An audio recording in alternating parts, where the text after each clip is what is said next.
নবী ইব্রাহিম আলাইহিস সালাম আগুনও যাকে পোড়াতে পারেনি এমন এক সত্য ঘটনা যা এর আগে হয়তো আপনি কখনো শোনেননি। যখন পুরো জাতি অন্ধকারে ছিল, একজন যুবক দাঁড়ালেন আলোর পথে। মানুষ যখন পাথরের সামনে মাথা নত করলো, তিনি পুরো শহরকে ঘোষণা করলেন, আমার রব এক, তার কোনো শরিক নেই। এই গল্প শুধু ইতিহাস নয়, বরং সাহস, তাওহীদ ও আল্লাহর উপর পূর্ণ ভরসার পাঠ। আসুন শুনি নবী ইব্রাহিম আলাইহিস সালামের সেই চমকপ্রদ ঘটনা। আসুন আর জানবো নবী ইব্রাহিম আলাইহিস সালাম জন্মেছিলেন কোথায় এবং সেই সময় কি ছিল। নবী ইব্রাহিম আলাইহিস সালাম জন্মেছিলেন এমন এক পরিবারে যেখানে মূর্তি পূজা ছিল স্বাভাবিক। তার বাবা মূর্তি বানাতেন আর মানুষ সেগুলোর কাছে প্রার্থনা করত। সেই সব থেকে ইব্রাহিম আলাইহিস সালাম সবাইকে প্রশ্ন করতেন, এগুলো কি সত্যি প্রার্থনা শুনতে পারে? এক রাতে তিনি আকাশের তারার দিকে তাকিয়ে বললেন, এটা কি আমার রব? কিন্তু যখন তারা মিলিয়ে গেল, তিনি বললেন, আমি হারিয়ে যাওয়া জিনিসকে ভালোবাসি না। সূর্য উঠল, সূর্য দেখে ভাবলেন, এটাই তো সবচেয়ে বড়, এটাই কি আমার রব? কিন্তু সূর্য যখন দিনের শেষে মিশে গেল, তখন তা দেখে তিনি ঘোষণা করলেন, আমি মুখ ফিরিয়ে নিলাম সেই স্রষ্টার দিকে যিনি আকাশ ও জমিনকে সৃষ্টি করেছেন। আমি তার সাথে কাউকে শরিক করব না। কিভাবে তিনি মূর্তি পূজার বিরোধিতা করতে লাগলেন। যারা মূর্তি পূজা করত, ইব্রাহিম আলাইহিস সালাম তাদেরকে বলল, অথচ আল্লাহই তোমাদেরকে এই জগৎকে বানানোর সবকিছু স্রষ্টা। মানুষের প্রতিক্রিয়া, তার কথা শুনে মানুষেরা ক্ষেপ্ত হয়ে বলল, তুমি কি আমাদের দেবতার অপমান করছো? সাবধান হও। মানুষ তাকে নিয়ে উপহাস করলো, হুমকি দিল, কিন্তু ইব্রাহিম আলাইহিস সালাম চুপ থাকলেন না। তিনি চেয়েছিলেন প্রমাণ দিতে, মূর্তিগুলো কিছুই করতে পারে না।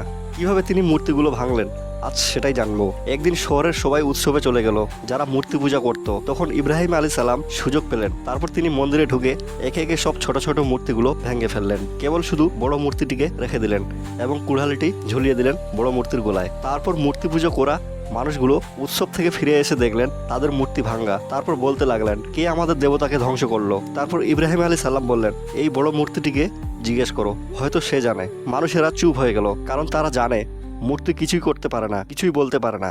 একদিন রাজা নবরদের চ্যালেঞ্জ করে বলল ইব্রাহিম আলাইহিস সালামকে, তুমি কি আমায় ছাড়া অন্য কাউকে উপাসনা করো? আমি সবাইকে জীবন দেই এবং মৃত্যু দেই, তুমি আমাকে উপাসনা করো।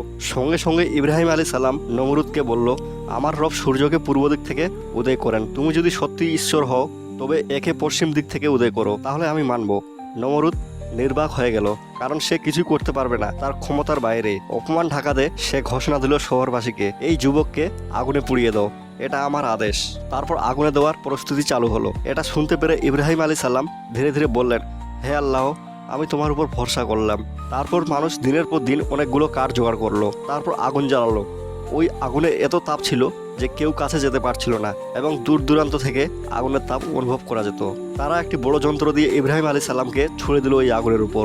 তখন অলৌকিকভাবে আল্লাহর হুকুম এলো, হে আগুন, তুমি ঠান্ডা হয়ে যাও এবং ইব্রাহিমের জন্য নিরাপদ হয়ে যাও। সাথে সাথে আগুন ঠান্ডা হয়ে গেল আর ইব্রাহিম আলাইহিস সালাম বাগানের মতো সবুজ স্থানে বসে রইল।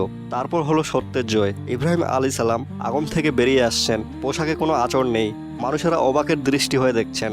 মানুষ হতবাক হয়ে গেল এবং তারা বুঝলো আল্লাহর উপর যারা ভরসা করে তার ক্ষতি করার ক্ষমতা কারও নেই। নবী ইব্রাহিম আলাইহিস সালামের এই কাহিনী আজও আমাদের শেখায়, সত্যের পথে দাঁড়ালে আল্লাহ নিজেই আমাদের রক্ষা করেন। শুধু দরকার আল্লাহর প্রতি ভরসা। সত্যের পথে থাকুন, আল্লাহ আপনার সাথে আছেন এবং সবসময় পাশে থাকবেন। আপনি কি ইব্রাহিম আলাইহিস সালামের মতো সত্যের পথে দাঁড়াতে পারবেন? এই কাহিনী শেয়ার করুন, তাওহীদের বার্তা ছড়িয়ে দিন। ভিডিওটি ভালো লাগলে লাইক দিন, সাবস্ক্রাইব করুন। আরও নতুন নতুন ভিডিওর আপডেট পেতে বেল আইকনটি প্রেস করে অল করে রাখুন।